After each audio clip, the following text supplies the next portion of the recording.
Miriwe abarundi mwese la jeunesse aho muri iyi niyo yitwa Segen TV. Nashase kubereka gusa ukuntu nkora igikorwa cha Segen TV. Segen TV njeje gusa kwigisha ugwaruka akazoza keza. Donc uku niko nkora murabona hariho ukuntu nkora ibintu byose ndavyandika nkavuga ndiko ndabisoma hariya.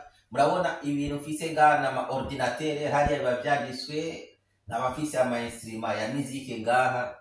Iyo bigeze yuko mvuza musique ndakavuza nkakavugiriza hariya.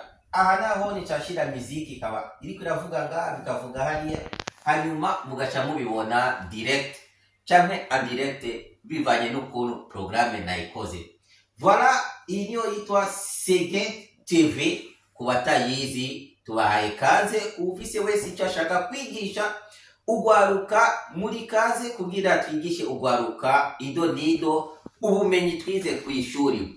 You are welcome. Tukaba twongeye kubibusa umugani w'ikirundi ujaye n'ubwenge yuko ikiro cy'ubwenge kirutwa n'irobo y'imigisha. Rero ubwenge bwacu tuze tubukoreshe ido nido. Murakoze cyane kuba mukurikiranye aka video kacu ka TV Segen. Kwa gusa kubereka Segen TV ukuntu dukoresha ubwenge bw'abantu bize muri universite. Je nkabafise diplome ya master degree, hama mfise n'abagenzi dufasha igikorwa. Merci beaucoup, thank you very much. Kabanda mfurije dimanche nziza twese. Merci.